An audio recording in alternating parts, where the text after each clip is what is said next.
వరుసగా రెండోసారి అధికారం అందుకోవటం సంగతి దేవుడెరుగు. మంగళగిరిలో నారా లోకేష్ వరుసగా రెండోసారి ఓటమి పాలైతే అదే తనకు 10,000 అనే స్థితికి ఫ్యాన్ పార్టీ అధినేత ముఖ్యమంత్రి వైఎస్ జగన్ వచ్చేశారని రాజకీయ విశ్లేషకులు అభిప్రాయపడుతున్నారు. రాష్ట్రంలో ఏ నియోజకవర్గంలో చేయని మార్పులు చేర్పులు కేవలం మంగళగిరిలోనే పార్టీ అధినేత వైఎస్ జగన్ చేయటం చూస్తుంటే ఆయన తీరు అలాగే ఉందని వారు పేర్కొంటున్నారు. తాజాగా ఆళ్ల రామకృష్ణారెడ్డిని మళ్లీ ఫ్యాన్ పార్టీలోకి ఆహ్వానించడమే కాదు, మంగళగిరి ఎమ్మెల్యేగిరి ఫ్యాన్ పార్టీ ఖాతాలోనే పడిపోవాలని, అందుకు ఏం చేస్తావో ఏమో అంటూ గెలుపు బాధ్యతలు ఆయన భుజస్కంధాలపై సీఎం వైఎస్ జగన్ పెట్టడం పట్ల రాజకీయ విశ్లేషకులు తమదైన శైలిలో విశ్లేషిస్తున్నారు. ఇటీవల జగనన్నా నీకో దండం, నీ పార్టీకో దండం అంటూ ఫ్యాన్ పార్టీకే కాదు ఎమ్మెల్యే పదవికి సైతం రామ్ రామ్ చెప్పేసిన ఆళ్ల రామకృష్ణారెడ్డి ఆ తర్వాత ఏపీ పీసీసీ అధ్యక్షురాలు వైఎస్ షర్మిల పంచన చేరారని, దీంతో రానున్న ఎన్నికల్లో ఆయన మంగళగిరి నుంచి హస్తం పార్టీ అభ్యర్థిగా బరిలో దిగనున్నారంటూ ఓ ప్రచారం అయితే బాగానే ఊపందుకుందని,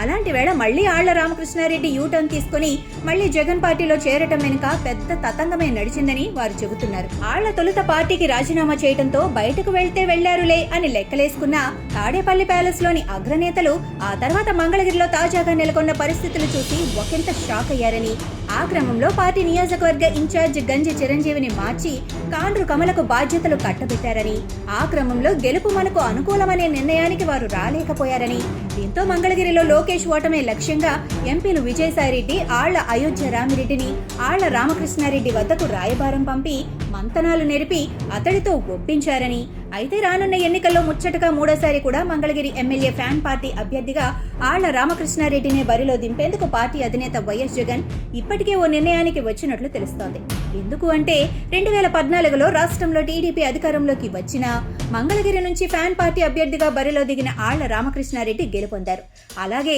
2019 ఎన్నికల్లో సైతం ఆయన వరుసగా రెండోసారి గెలిచారు. మళ్లీ అంటే 2024లో మంగళగిరి నుంచి ఆర్కేని బరిలో దింపి నారా లోకేష్ ను ఓడించేందుకు జగన్ ఎన్కో శతదా ప్రయత్నాలు చేస్తుందని వారు చెబుతున్నారు. అయితే గత ఎన్నికల్లో నారా లోకేష్ ఓటమి పాలైనా మంగళగిరి నియోజకవర్గ ప్రజలతో మమేకమై వారి సమస్యలను తనదైన శైలిలో పరిష్కరిస్తూ వస్తున్నారని, అలాగే అన్నా క్యాంటీన్లతో పాటు ఆరోగ్య సంజీవిని పేరుతో మొబైల్ ఆరోగ్య సేవలను సైతం అందిస్తున్నారని, ఇక మంగళగిరిలో నారా లోకేష్ భార్య నారా బ్రహ్మణి టాటా తనేరా సీఈఓతో కలిసి వివాసాలను ఇటీవల ప్రారంభించారని, అలాగే నియోజకవర్గంలోని అన్ని మండలాల్లో ప్రజలకు ఎప్పుడు ఏ సమస్య వచ్చినా తెలుగుదేశం పార్టీ శ్రేణులు ఆగమేఘాల మీద స్పందిస్తూ వారికి సహాయ సహకారాలు అందిస్తూ ముందుకు సాగుతోందని, దీంతో రానున్న ఎన్నికల్లో మంగళగిరి ఎమ్మెల్యేగా నారా లోకేష్ గెలుపు నల్లేరు మీద నడికే అవుతుందన్న ఓ ప్రచారం అయితే